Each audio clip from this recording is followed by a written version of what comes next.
మమ్మల్ని సమకూర్చారు. అందుకై నీ వందనాలు తండ్రి. గడిచిపోయిన వారం అంతా నీ కృపా క్షేమములు మా వెంట ఉంచి మమ్మలను భద్రపరిచి ఆశీర్వదించి దీవించి నీ పిల్లలముగా ప్రభు మమ్మల్ని భద్రపరుస్తూ వచ్చారు. మా జీవాన్ని పొడిగించారు. మరొక ప్రభుదినం మాకు అనుగ్రహించారు. అందుకై నీ వందనాలు చెల్లిస్తున్నాం. నీ పరిశుద్ధ మందిరములో నీ సన్నిధిలో నిన్ను ఆరాధించడానికి మేము కూడి ఉండగా చేరి వచ్చిన వీళ్ళందరిని బట్టి నీ వందనాలు తండ్రి. ఇంకా ఎవరైనా వస్తుంటే సకాలంలో రావడానికి కృప చూపించండి. ప్రారంభం నుండి చివరి వరకు ఈ కృపాక్షేమములు మా వెంట ఉంచండి. ఎలా నిన్ను ప్రార్థించాలను, ఎలా నిన్ను ఆరాధించాలను అన్నీ నీ చిత్త ప్రకారమే జరగడానికి సహాయం చేయండి. పాటల ద్వారా, వాక్యం ద్వారా నిన్ను మహింపరచుటకు సహాయం చేయమని ప్రార్థిస్తున్నాను. నీ ఆత్మ సంచారం మా మధ్యలో ఉంచండి. మాతో మాట్లాడండి. మమ్మల్ని సరిచేయండి, సరిదిద్దండి. మేము నీ పోలికలోని కూర్చున్నంతగా కృప చూపించమని ప్రార్థిస్తూ యేసుక్రీస్తు నామములో స్తుతించి ప్రార్థించి వేడుకొంచున్నాము తండ్రి. ఆమేన్.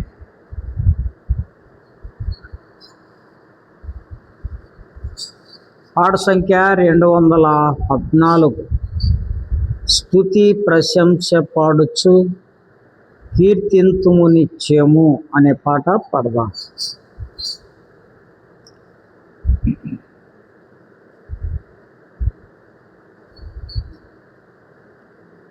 214.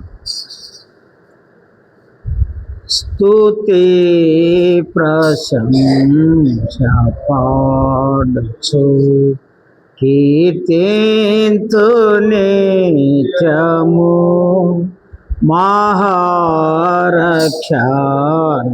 నిత్యు మనశాంతిని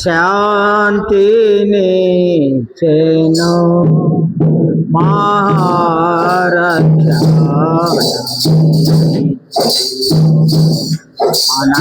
మనశాంతిని చెను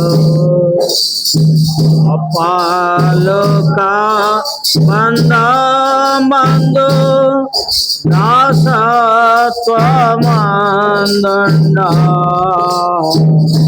పాపలోక బంధమందు దాసత్వమందుండ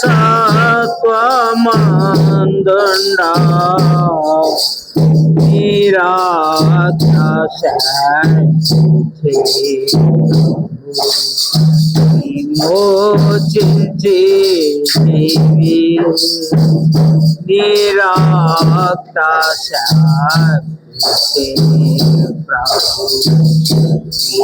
విమోచించి స్తుతి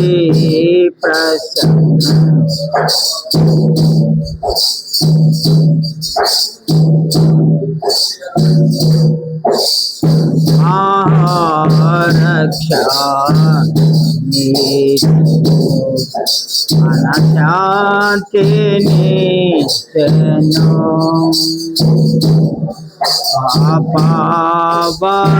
పాపవరముచే నేను దుఃఖము పొందితే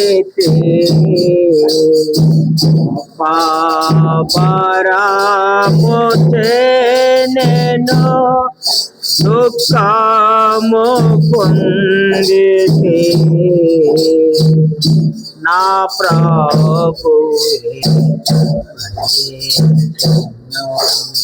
నా దుఃఖ బాధలు నా ప్రభువే నా దుఃఖ బాధలు స్తుతి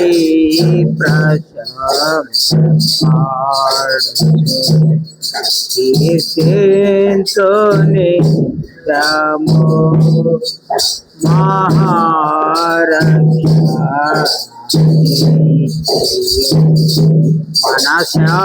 మనశాంతిని తెను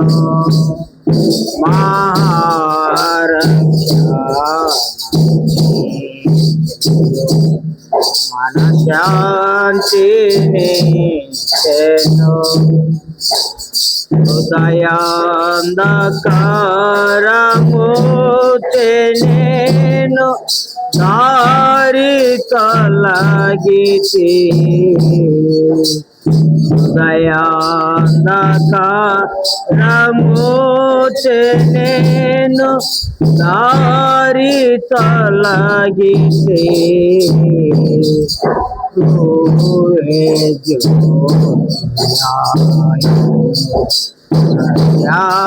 మార్గము చూపే ప్రభు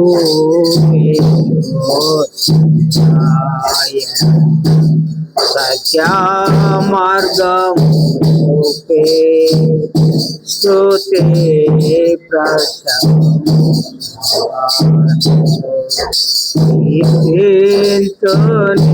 నిత్యము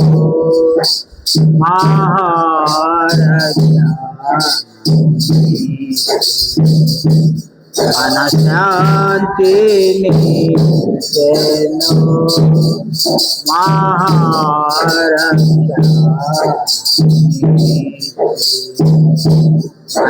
మనశాంతిని తెను వెంట కుప్ప నుండి నన్ను లేవనెత్తితివి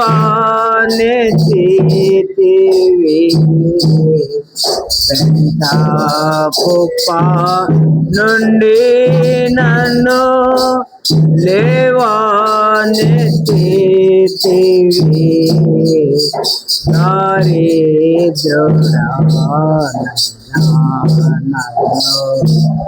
నాదుగా చేసితివి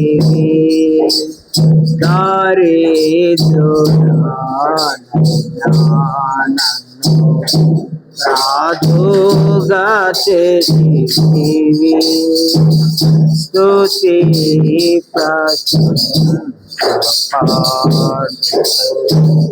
కీర్తింతు నిత్యము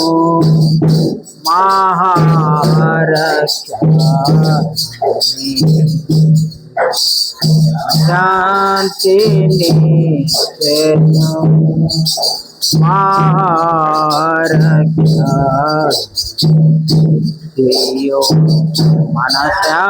మనశాంతిని తెను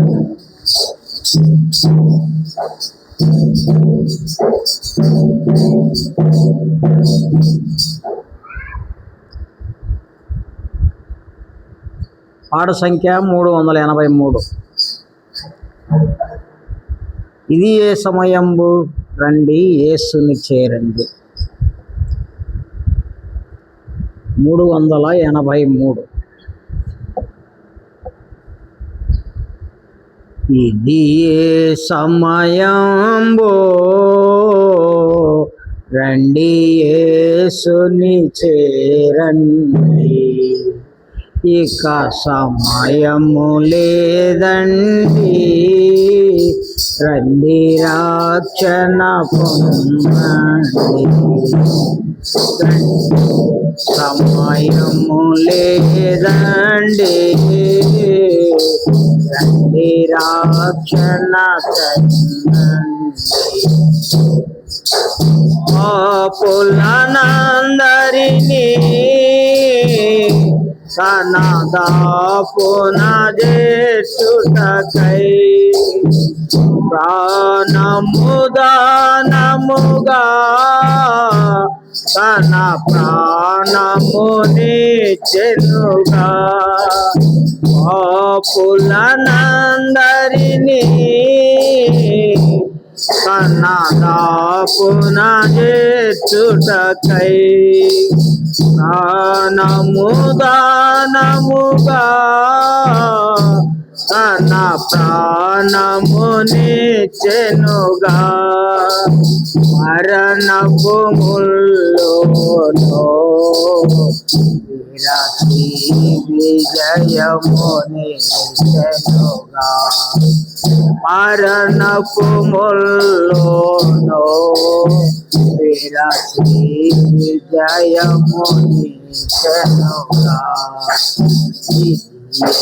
సమయంబు రండి యేసునిచే రండి ఇక సమయము లేదండి రండి రక్షణ పొందండి ఇక సమయము లేదండి రండి రక్షణ పొందండి రాజులకు రాజైన యేసు రానయ్యున్నాడు గురుతులు జరిగెనుగా మీరు సరిగా చూడండి రాజులకు రాజైన యేసు రానయ్యున్నాడు గురుతులు జరిగెనుగా మీరు సరిగా చూడండి కరుణముండగానే తయారవ్వండి కరుణముండగానే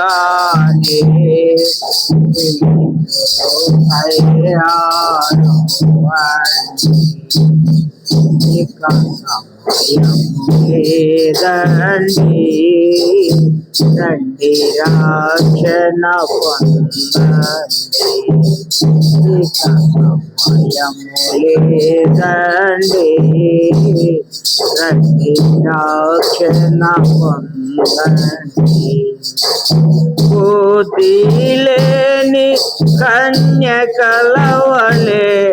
మొద్దులుగానుంటే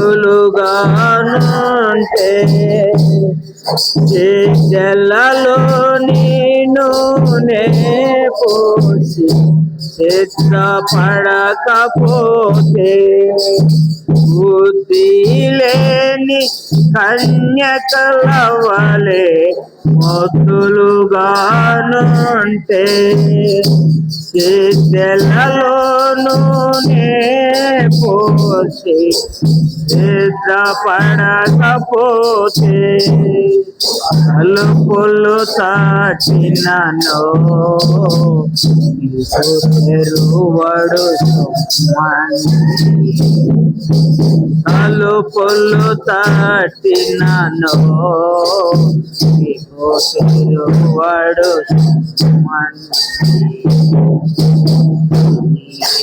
సమయము రక్షణ పొందండి సమయము లేదండి రక్షణ పొందండి ఇక సమయము లేదండి రక్షణ పొందండి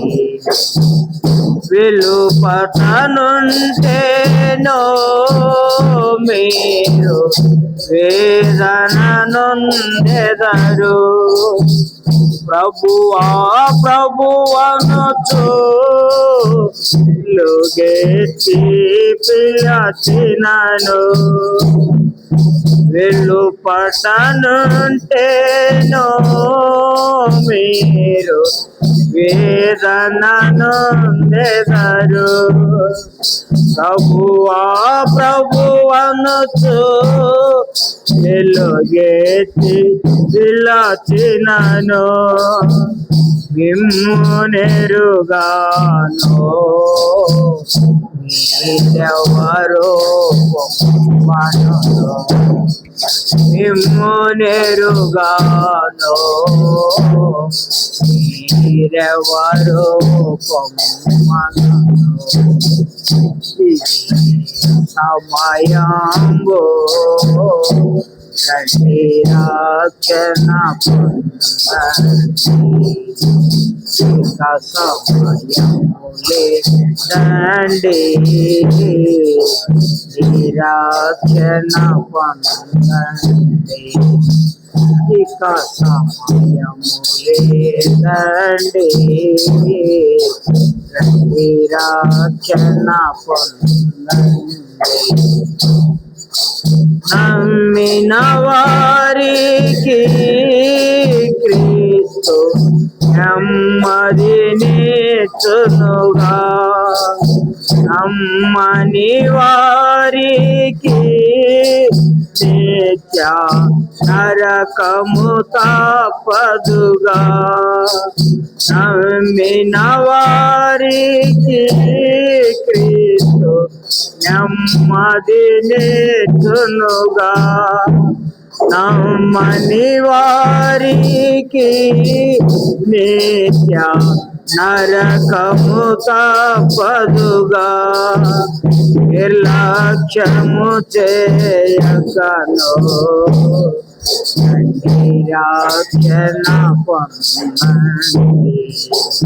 నిర్లక్ష్యము చేయకను రండి రక్షణ పొందండి. సమయంబు రండి యేసుని రండి. ఇక సమయములే రండి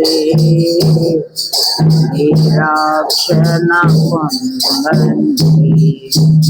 ఇక సమయములే రండి రండి రక్షణ పొందండి. సంధియ పడకండి మీరు సాకులు చెప్పకను. సత్యవాక్యమును మీరు సరిగా చూడండి. సందేయ పడకండి మీరు సాకులు చెప్పకను. సత్యవాక్యమును మీరు సరిగా చూడండి. మరణ దినమును మన మెరుగము సుమండి. మరణ దినమును మన మెరుగము సుమండి. సమయంబు రండి యేసుని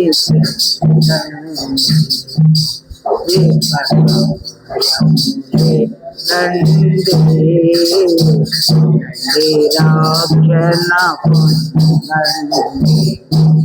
ఇక సమయములే రండి రక్షణ పొందండి. జాలము చేయకను మీరు ప్రేరణ చేయకను. జాలము చేయకను మీరు ఏలన చేయకను. కులము స్థలమనుచు మీరు కాలము గడపకను. కులము స్థలమనుచు మీరు పక్కను. కరుణముండగానే పరపడి కరుణముండగానే త్వరపడిరా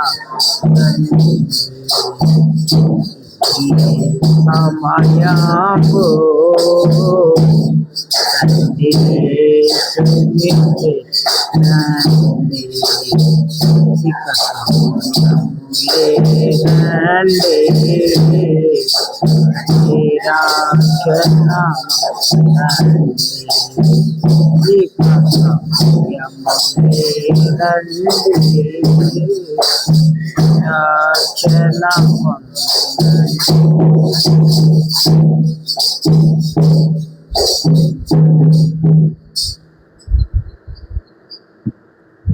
పాట సంఖ్య చివరిగా 133. పాట చివరి పాట. వాయిద్యాలు వాయించే వాళ్ళు ఎక్కువ అయ్యారు, పాటలు పాడేవాళ్ళు తక్కువ అయ్యారు. అందరం కలిసి పడదాం.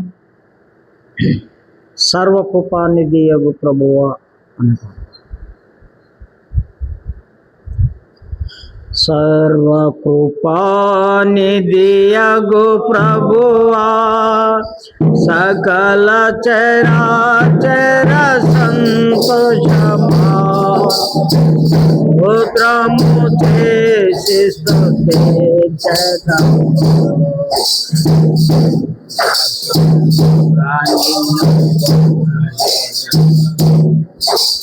స్తోత్రము చేసి స్తుతించెదము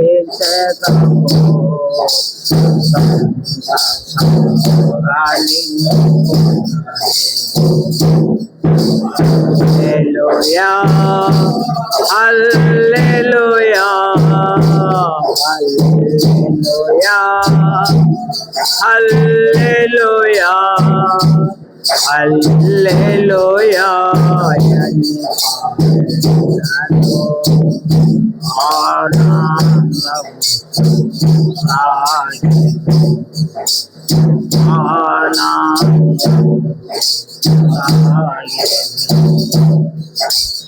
ప్రేమించి నన్ను వెదకితివి ప్రీతితో నన్ను రక్షించితివి నన్ను వెదకితివి ప్రీతితో నన్ను రక్షించితివి పరిశుద్ధముగా జీవించుటకై నన్ను కరుణించు పరిశుద్ధముగా జీవించుటకై నన్ను కరుణించు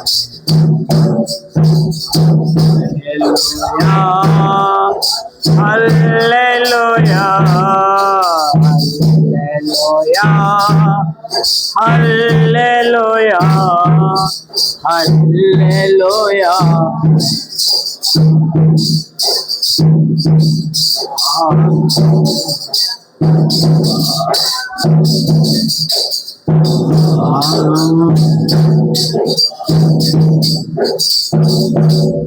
అల్పకాల శ్రమలను భవింప అనుదినము కృపనిచ్చితివి అల్పకాల శ్రమలను భవింప అనుదినము కృపనిచ్చితివి నాదుని అడుగు జాడలలో నన్ను నీ అడుగు జాడలలో నన్ను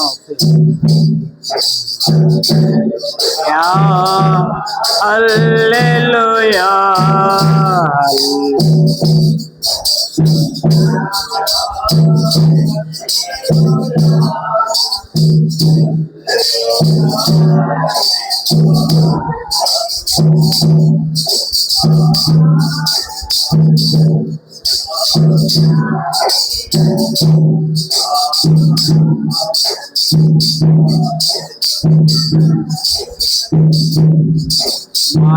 నా శరీరము మార్పు నుండి మహిమ శరీరము పొందుటకై మరణ శరీరము మార్పు నుండి మహిమ శరీరం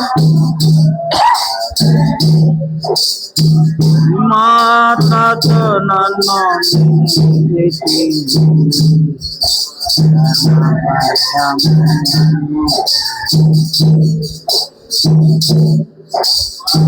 మాత్మతో నన్ను నింపి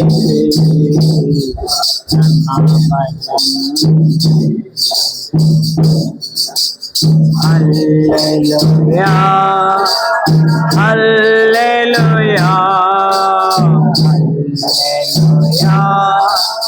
హల్లెలూయా హల్లెలూయా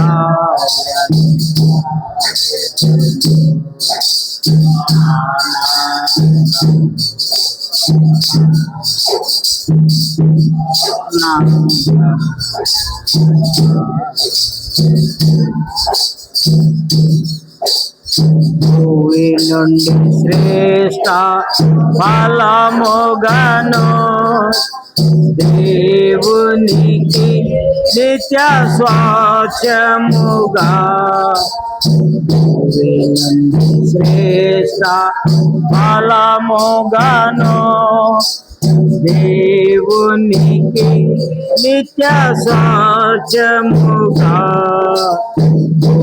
భోజనములలో నుండి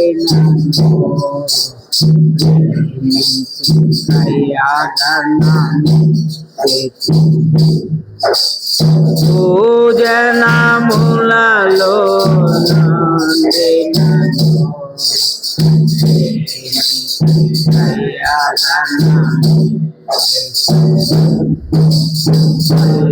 హల్లెలూయా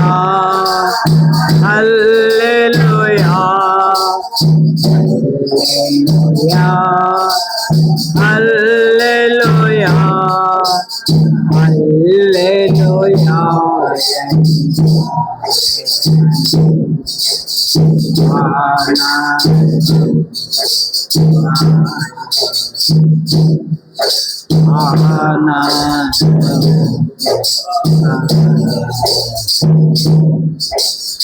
ఎవరు పాడని గీతమును యేసుని గూర్చి పాడుటకై పాడని గీతమును యేసుని గూర్చి పాడుటకై హేతులేకై నిల్చెను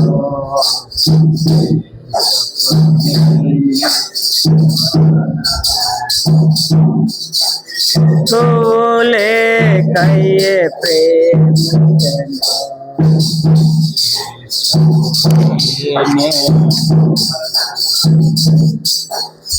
హల్లెలూయా హల్లెలూయా హల్లెలూయా హల్లెలూయా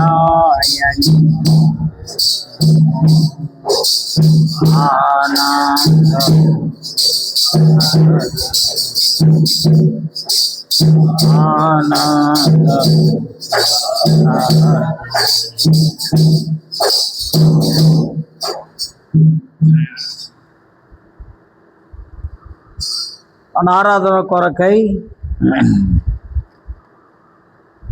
లూకా సువార్త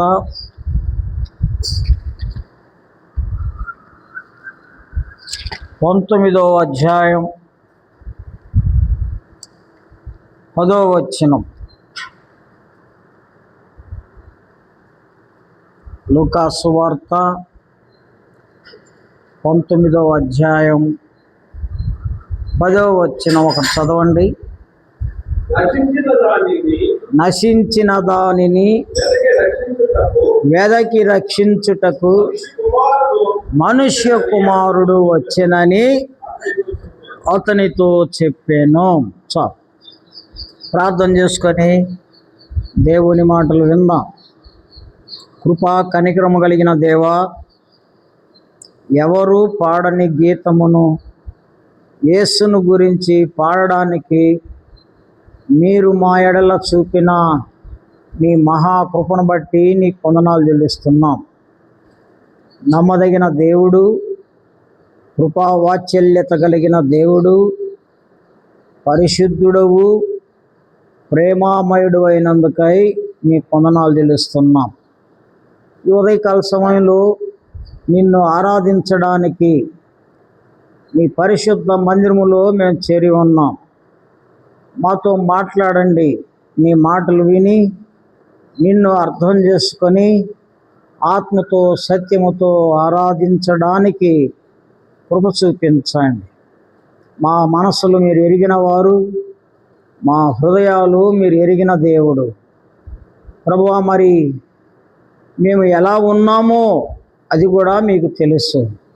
కృప చూపించండి, మాతో మాట్లాడండి. మాకందరికీ వినే చెవి, గ్రహించే మనసు, లోబడే స్వభావము దయచేయమని ప్రార్థిస్తూ యేసుక్రీస్తు నామములో స్తుతించి ప్రార్థించి వేడుకొనుచున్నాము తండ్రి, ఆమేన్. ప్రియులారా, ఈ ఉదయకాల సమయంలో దేవుణ్ణి ఆరాధించడానికి దేవుని మందిరములోనికి చేరి ఉన్నాం. ఈ దినం ప్రభు దినం, ఆదివారము. ప్రపంచమంతా సెలవు ప్రకటింపబడింది. ఎందుకు అంటే అది ప్రభు దినం. దేవుడు చెప్పాడు, 6 దినాలు నేను నీకు ఇచ్చాను, 7వ దినం నీది కాదు. కాబట్టి 6 దినాలు నువ్వు కష్టపడి పనిచేసుకో, 7వ దినం నాకు ఇవ్వు అని దేవుడు ఆదివారమును సెలవుగా ప్రకటించాడు. ప్రతి కంపెనీ, ప్రతి ఉద్యోగి, ప్రతి ఒక్కరూ ఆదివారము అది దేవుని దినము అని గుర్తెరగాలి. మానవునికి 7 దినాలు పని చేసుకున్నా మానవునికి తృప్తి లేకుండా పోయింది. కారణం దేవుణ్ణి విడిచిపెట్టడం, దేవుని దినం దేవునికి ఇవ్వకుండా పోవడం, దేవుణ్ణి ప్రేమించలేకపోవడం, దేవుణ్ణి అర్థం చేసుకోలేకపోవడం. అందుకని దేవుడు ఒక దినాన్ని ప్రకటించాడు. కాబట్టి ఉదయకాల సమయంలో దేవుణ్ణి ఆరాధించడానికి దేవాలయములో చేరి ఉన్నాం. దేవుణ్ణి ఆరాధించాలంటే మనకిష్టం వచ్చినట్లు ఆరాధిస్తే ఆ ఆరాధన ఆయన అంగీకరించడు. దేవునికి ఇష్టం వచ్చినట్లు ఆరాధించాలి. దేవునికి ఇష్టం లేకుండా మనం చేసే ఆరాధన అది మన జీవితాలకు క్షేమం కాదు, అది సంఘ క్షేమం కాదు, కుటుంబ జీవితానికి క్షేమం కాదు. కాబట్టి మనము క్షేమంగా ఉండాలి అంటే దేవుణ్ణి ఆరాధించాలి. దేవుణ్ణి ఆరాధించడం మానవునికి అది తప్పదు. మానవుని విధి అంటాడు. మానవుని విధి. దేవుణ్ణి కనుగొని దేవుణ్ణి ఆరాధించడం మానవుని యొక్క విధి. కాబట్టి ఎవరైతే ప్రభు దినాన్ని నిర్లక్ష్యం చేస్తారో వారు దేవుని దృష్టికి పాపి అవుతాడు. కాబట్టి ఉదయకాల సమయంలో ప్రభు మందిరంలోనికి వచ్చాం ప్రభువుని ఆరాధించడానికి. గత కాలంలో ఇదే వచనం చదువుకున్నాం. నశించిన దానిని వెదకి రక్షించుటకు మనుష్య కుమారుడు వచ్చెనని అతనితో చెప్పాను. నశించిన దానిని. ఎవరు నశించారు? మానవుడు నశించాడు. ఎలా నశించాడు? శారీరకంగా, ఆత్మీయంగా, ఆధ్యాత్మికంగా నశించాడు. అయితే యేసు ప్రభువారు ఈ నశించిన వారిని వెతుకుతూ ఉన్నాడు. ఎందుకు అంటే రక్షించడానికి. దేని నుండి రక్షిస్తాడు యేసు ప్రభువారు అంటే? పాపము నుండి రక్షిస్తాడు.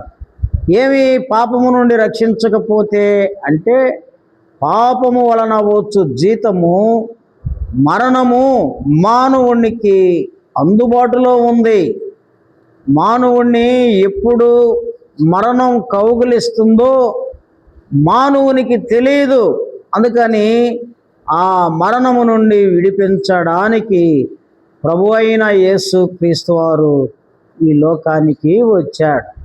యేసు ప్రభువుని అర్థం చేసుకొని, యేసు ప్రభు ఎవరో తెలుసుకొని, ఆయన యందు విశ్వాసం ఉంచి ఆయన్ని ఆరాధిస్తే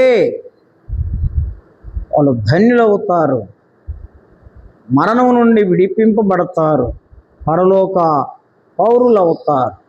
అంత మాత్రమేనా? నశించిన స్థితి నుండి పరిశుద్ధమైన స్థితికి వచ్చేస్తారు. కాబట్టి మన జీవితాన్ని మనం పరీక్షించుకొని దేవుణ్ణి ఆరాధించాలి.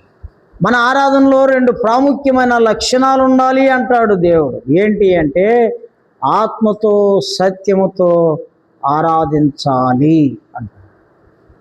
మన ఆత్మ దేవుని ఆత్మను అర్థం చేసుకొని పరిశుద్ధమైన జీవితం జీవించాలి. రెండవదిగా మనం ఆరాధించే ఆరాధన అది సత్యమై ఉండాలి, అబద్ధమై ఉండకూడదు. ఎందుకు అంటే ఆయన సత్యవంతుడు. నాలో పాపం ఉన్నదని ఎవరైనా చెప్పగలరా అని నిలదీశాడు అనేక మందిని. ఆయన సత్యం, నేనే సత్యం అన్నాడు. సత్యమునకు ఆయనే పునాది. కాబట్టి మనము సత్యము చెప్పాలని దేవుడు కోరుకుంటున్నాడు.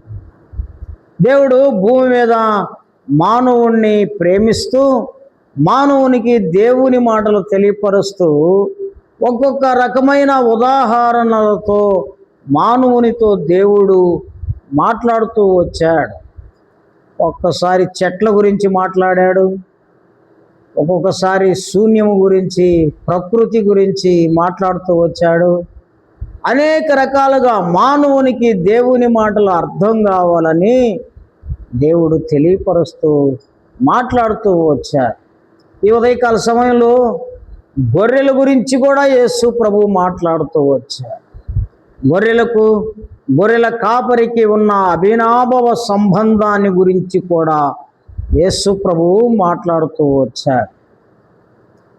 అంటే మానవులు గొర్రెలని కాదు, గొర్రెల కాపరి ఎలా ప్రేమిస్తాడో ఆ విధంగా దేవుడు తన బిడ్డలను కాపాడుతున్నాడు, కాయుచున్నాడు, భద్రపరుస్తున్నాడు.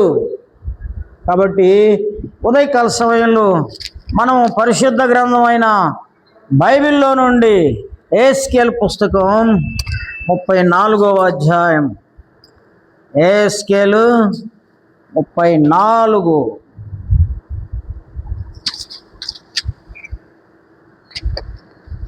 12వ వచనం నుండి.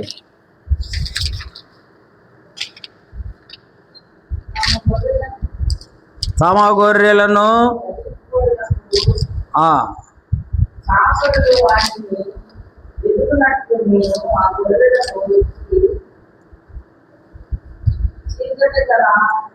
తమ గొర్రెలు చెదరిపోయినప్పుడు కాపరులు వాటిని వెదుకున్నట్లు నేను నా గొర్రెలను వెదకి చీకటి గల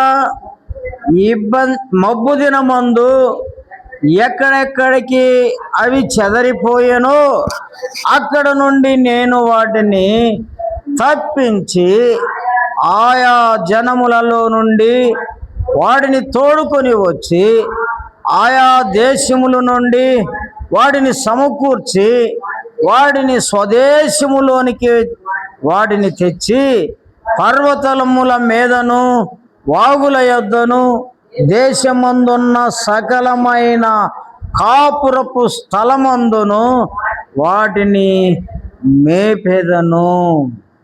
ఇశ్రాయేలీయుల గురించి చెబుతున్నాడు ఇక్కడ దేవుడు. ఇక్కడ అంటున్నాడు, తమ గొర్రెలు చెదరిపోయినప్పుడు ఒక కాపరి ఏమి చేస్తాడు అంటే, గొర్రెలు మేపుతూ ఉన్నప్పుడు ఆ గొర్రెలు చెదరిపోతే గొర్రెల కాపరి నాకెందుకులే అనుకుంటాడా? ఏమండి, అవి చెదిరిపోయినలే ఒక్కొక్క దారిని పోయిందని ఇంటికి వెళ్తాడా? వెళ్ళడు. అది ఎంత కష్టమైనా ఎంత ప్రయాసైనా తమ గొర్రెలు చెదరిపోయినప్పుడు కాపరులు వాటిని వెదకునట్లు, ఏమండి, కాపరి గొర్రెల కాపరి వాటిని ఎలా ఎదుగుతాడో అలాగునే దేవుడు నశించిపోయిన మానవుని వెదుగుతూ ఉన్నాడు. మానవుడు నిజ దేవుణ్ణి తెలుసుకోలేక, తన సృష్టికర్తను అర్థం చేసుకోలేక చెదిరిపోయిన విధానములో ఉండగా దేవుడు వెదుగుతూ ఉన్నాడు. ఎక్కడెక్కడ వెదుగుతున్నాడు? యెరూషలేములో, బెత్లెహేములో యేసు ప్రభు శిలువ మరణించి, ఏమండి, ఈ దూరు పడమటార్చిన వాడని కూడా వచ్చి ఎత్తుకుతా ఉన్నాడు. ఎంత ప్రేమ కలిగిన వాడు, ఎంత కృప కలిగిన వాడు, భూమి నలుమూలలా మానవుని ఎత్తుకుతున్నాడు. కారణం ఏంటి అంటే, సృష్టి మొత్తములో ఉన్న మనుషులందరూ, ఏ జాతి వారైనా, ఏ మతము వారైనా, ఏ కులస్తులైనా, ఎవరైనా దేవుని సృష్టి. ఎవరైనా దేవుని సృష్టి. మీది పలాని కులం, మాకు సంబంధం లేదు. మీరు పలాని మతం, నాకు సంబంధం లేదు. మీరు పలాని వారు, మాకు సంబంధం లేదు అని మానవుడు అనుకున్నాడు. కానీ కులాన్ని, మతాన్ని, వ్యత్యాసాన్ని, హెచ్చు తగ్గులు మానవుడు పెట్టుకున్నాడు. కానీ దేవుడు అందరినీ సమానంగా సృష్టించాడు. అయితే మానవుడు వారి వారి బుద్ధిహీనతను బట్టి తమకిష్టం వచ్చినట్లు దేవునికి దూరం అయిపోయారు, చెదరిపోయారు అంటాడు ఇక్కడ. ఎక్కడికి చెదరిపోయారంటే, చీకటి గల మబ్బు దినమందు ఎక్కడెక్కడికి అవి చెదరిపోయాను. చీకటికి దేనికి సాదృశ్యం అంటే పాపానికి సాదృశ్యం. చీకట్లో ఎవరు కనపడతారు? ఎవరు కనపడరు కదా. మంచి కట్టికి చీకటి అయితే ఎవరు కనపడరు. అలాగనే నువ్వు చీకట్లో ఉండి దేవుణ్ణి వెతికితే దేవుడు ఎలా కనపడతాడు? ఏమండి, చీకటిలో ఉండి దేవుణ్ణి వెతికితే దేవుడు కనపడడు. వెలుగులోనికి వచ్చి దేవుణ్ణి వెతికితే వెలుగు కనపడుతుంది.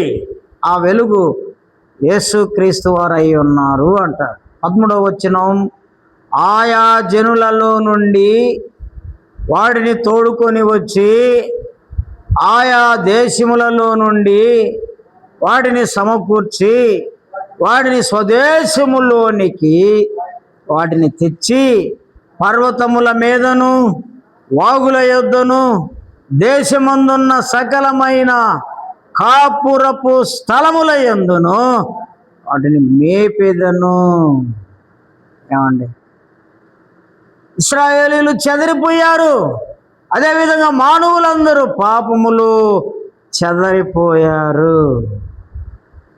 ఆయన అంటాడు, చూడండి, నేను మంచి మేతగల చోట వాటిని మేపెదను. ఇశ్రాయేలు యొక్క ఉన్నత స్థలము మీద వాటిని దొడ్డి ఏర్పడును. అక్కడ అవి మంచి దొడ్డిలో పండుకొనును. ఇశ్రాయేలు పర్వతం మీద బలమైన మేతగల స్థలమందు అవి మేయును. నశించిపోవడం అంటే దేవునికి దూరం అవడం. ప్రజలు దేవునికి దూరం అయ్యి కష్టపడుతున్నారు, హింసింపబడుతున్నారు, ద్వేషింపబడుతున్నారు, అనేక విధాలుగా ప్రయాసపడుతున్నారు. అయితే దేవుడు అంటున్నాడు, వాటిని మంచి మేతగల చోట వాటిని మేపెదను, ఉన్నత స్థలము మీద వాటికి దొడ్డి ఏర్పడును. 15వ వచనంలో అంటాడు, నేను నా గొర్రెలను మేపి పరుండబెట్టెదను, ఇదే ప్రభువగు యెహోవా వాక్కు. ఏమంటాడు? నేను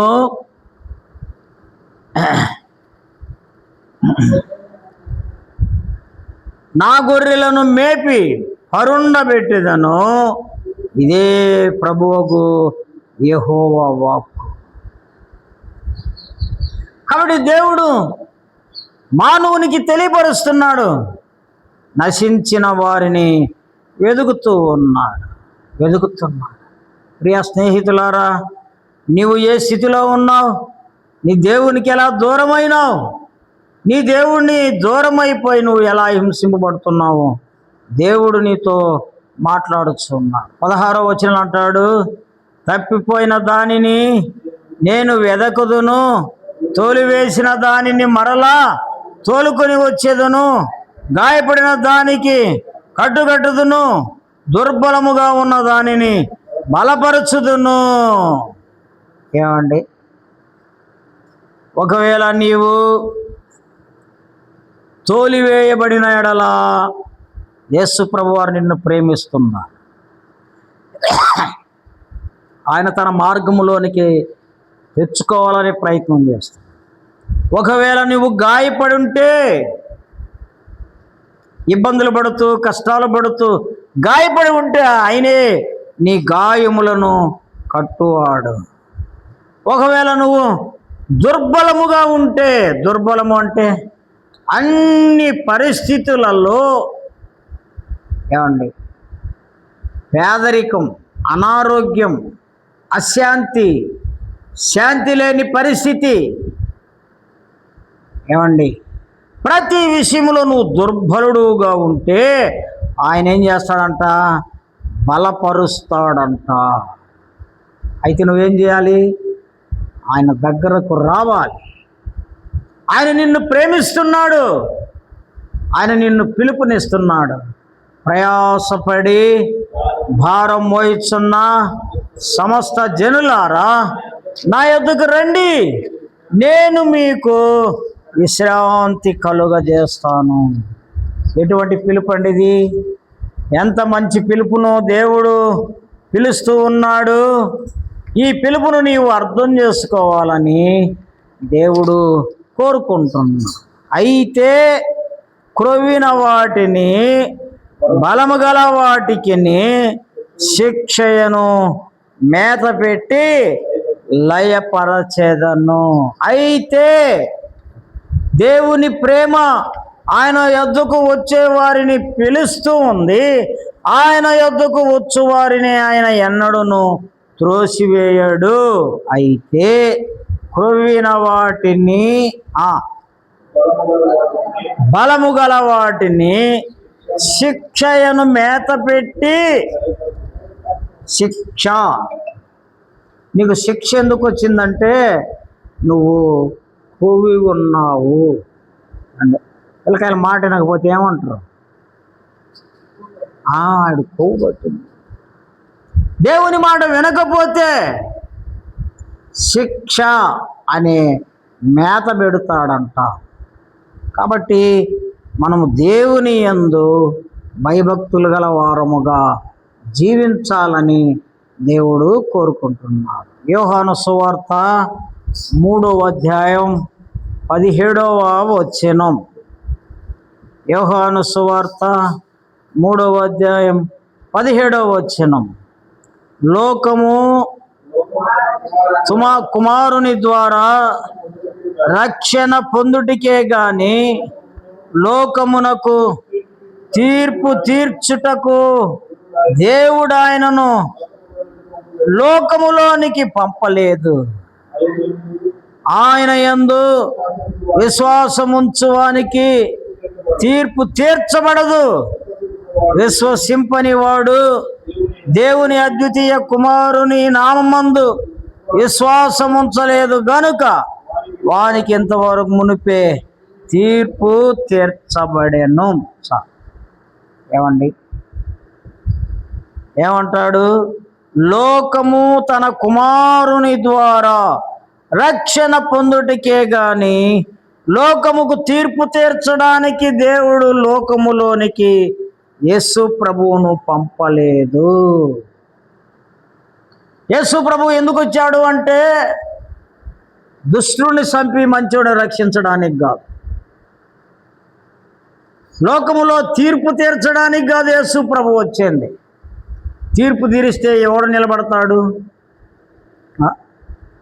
ఎవడైనా ఒక్కడైనా తప్పించుకుంటాడా భూమి మీద నుండి?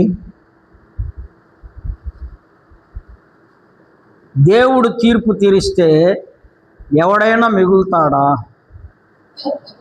కాబట్టి యేసు ప్రభువు భూమి మీదకి వచ్చిందంటే తీర్పు తీర్చడానికి కాదు, కానీ యేసు క్రీస్తు ద్వారా రక్షణ పొందడానికి వచ్చాడు.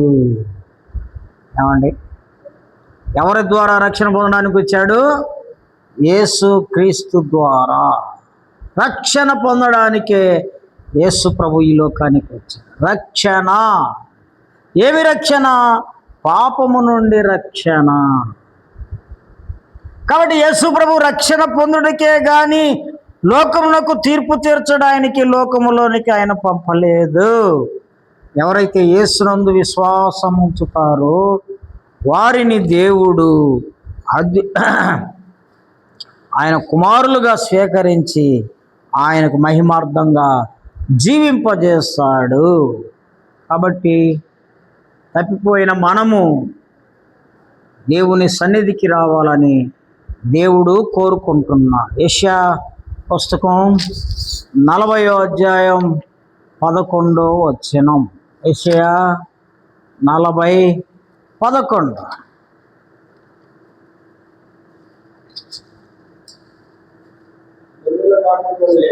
గొర్రెల కాపరి వలె ఆయన తన మందను మేపును, తన బాహువుతో గొర్రె పిల్లలను గూర్చి రొమ్మును ఆనించుకొని మోయును, పాలిచ్చు వాటిని ఆయన మెల్లగా నడిపించును. ఏమండి,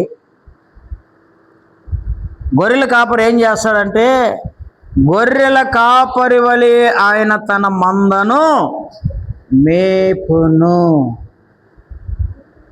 మందను గొర్రెల కాపరి మేపుతాడంట. ఎలా మేపుతాడు? పచ్చిక గల చోట్ల తీసుకుపోయి మేపుతాడు. తన బాహువు చేత, బాహువు అంటే తన చెయ్యి, గొర్రె పిల్లలను గూర్చి రొమ్మును ఆనించుకొని మోస్తాడు. కొన్ని గొర్రెలు నడవలేకపోతే ఆ గొర్రె పిల్లల్ని ఏం చేస్తాడు? మోస్తాడు. అలాగని పాలిచ్చు వాటిని ఆయన మెల్లగా ఎవరిని మెల్లగా నడిపిస్తాడు? పాలిచ్చేవాడు.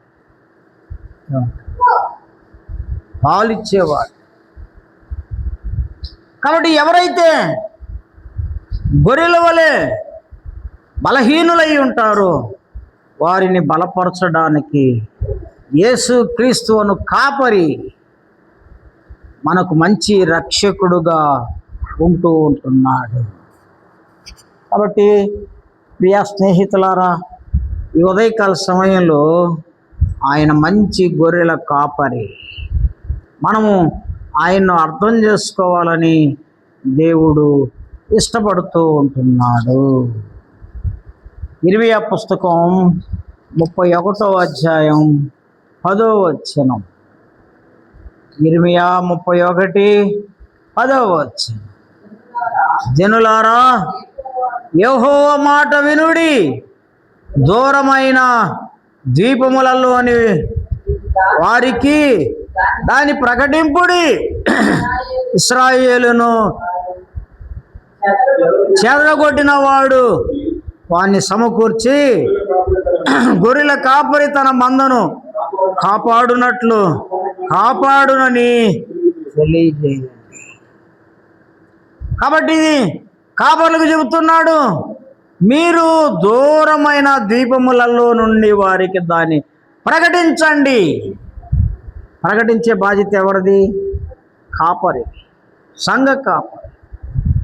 గొర్రెలకు ప్రకటించండి, ఇశ్రాయేలు చెదరగొట్టబడిన వాడిని సమకూర్చి గొర్రెల కాపరి తన మందను కాపాడునట్లు కాపాడును అని తెలియచేయండి. ఈ మాటలన్నీ ఇశ్రాయేలీలతో దేవుడు మాట్లాడుతూ వచ్చాడు. మనము కూడా ఒకానొకప్పుడు ఇశ్రాయేలీలు కాదు. మనం ఎలాంటి వారమంటే దేవుడు తెలియదు, మనకు దేవుడెవరో తెలియదు, దేవుని ప్రజలం కాదు. చూడండి, ఎఫెసీయులకు రాసిన పత్రిక 2వ అధ్యాయం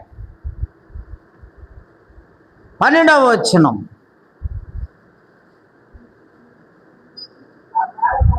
ఆ కాలమందు ఇశ్రాయేలీలతో సహపౌరులు కాక పరదేశులను, వాగ్దాన నిబంధన లేని పరజనులను, నిరీక్షణ లేనివారును, లోకమందు దేవుడు లేనివారునయ్యుండి క్రీస్తుకు దూరస్తులై ఉంటిరని జ్ఞాపకం చేసుకోండి.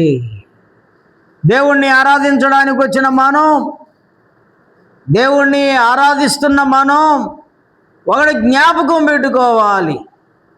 ఏం జ్ఞాపకం పెట్టుకోవాలి? ఆ కాలమందు, ఏ కాలం? యేసుక్రీస్తును నమ్మకమునపు మన పరిస్థితి ఎలా ఉన్నిందంటే ఇశ్రాయేలీలతో సహపౌరులు కాలేదు. ఇశ్రాయేలులు అంటే దేవుని ప్రజలు. దేవుని ప్రజలతో సహపౌరులు కాక, ఏమండి, మనం సహపౌరులం కాదు. దేవుని ప్రజలతో సహపౌరులం కాదు. మనము పరదేశులము. ఏమండి? రెండవది, వాగ్దాన నిబంధనలు లేని పరజనులం. వాగ్దానాలు లేవు. ఏమండి? వాగ్దానం అంటే తెలియదు. వాగ్దానం అనే పదానికి అర్థం తెలియదు. వాగ్దాన నిబంధనలు లేని పరజనులము, నిరీక్షణ లేని వారును. నిరీక్షణ అంటే తెలియదు మనకి. ఏమండి? నిరీక్షణ అంటే మనం పరిశుద్ధులుగా జీవిస్తే మనం పరలోకానికి వెళతాము అనే నిరీక్షణ లేదు. మన నిరీక్షణ ఏంటంటే తకిడో బికిడో, గాలిలో గాలి కలిసిపోద్ది, మట్టిలో మట్టి కలిసిపోద్ది, ఎవడు చూశాడు, ఇది మన నిరీక్షణ. ఏమండి? అది దేవుని యందు విశ్వాసం ఉంచలేని పరజనులముగా ఉన్నాం. దేవుడు లేని వారయ్యుండి, ఎవరు లేరు మనకి? దేవుడు లేడు. ఈ దేవుడు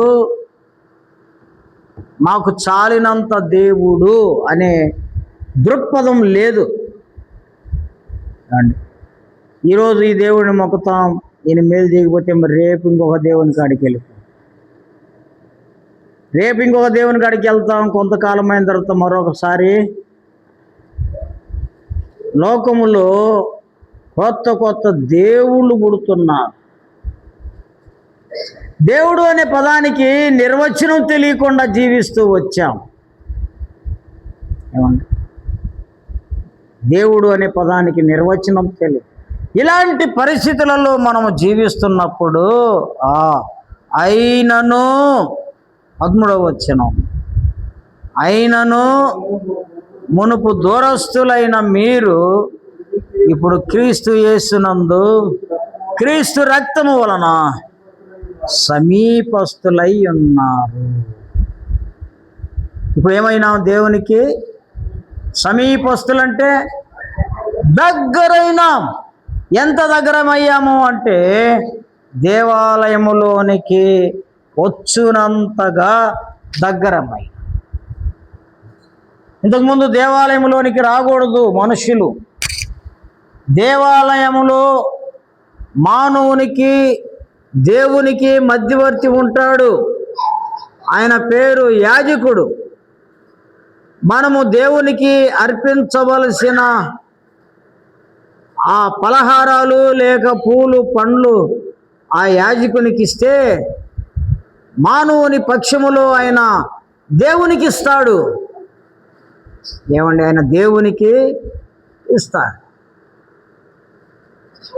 మానవుని సమస్యలు దేవునికి ఎవరు తెలియపరుస్తారు? యాజకుడు తెలియపరుస్తారు. అంత దూరంగా ఉన్నాం. అయితే యేసు ప్రభు శిలువ మరణం మరణించుట ద్వారా మనమే దేవునికి మన సమస్యలు చెప్పుకునేంత దగ్గరైనాం. ఏమండి, దేవునికి మన సమస్యలు చెప్పుకునేంత దగ్గరైనా. మునుపు దూరస్తులైన మీరు ఇప్పుడు క్రీస్తు యేసునందు క్రీస్తు వలన సమీపస్తులమైనాము. కాబట్టి మనమే దేవుణ్ణి ఆరాధించడానికి దేవుడు ఒక గొప్ప అవకాశం అనుగ్రహించి మన హృదయాన్ని విప్పి మన హృదయంలోని మాటలు దేవునికి అర్పించడానికి దేవుడు గొప్ప అవకాశం అనుగ్రహించి నశించిన మానవులను, పాపములో శాపములో నివసిస్తున్న మానవులను, శాంతి సంతోషము నెమ్మది లేక జీవిస్తున్న మానవులను ఆయన వెదకి రక్షించడానికి ఆయన గొప్ప దేవుడై ఉన్నాడు. కాబట్టి ఈ మాటలు వింటున్న నీవు ఆయనకు సమీపస్తుడు అయి ఉంటే నువ్వు ఆయన్ని ఆరాధించు. ఆయన రక్తములో నీ పాపములు కడగబడి ఉంటే నువ్వు ఆయన్ని ఆరాధించు. ఆ నిరీక్షణ, ఆ విశ్వాసము నీకు కలిగి ఉంటే నువ్వు ఆరాధించు. ఇవి ఏమీ లేకుండా నీవు కూడా నశించిన స్థితిలో నుండి నువ్వు ఆరాధిస్తే ఆ ఆరాధన ఆయన అంగీకరించడేమో. నశించిన దానిని వెదకి రక్షించుటకు మనుష్య కుమారుడు ఈ లోకానికి వచ్చాడు. మోకరించి దేవుణ్ణి ఆరాధిస్తాం.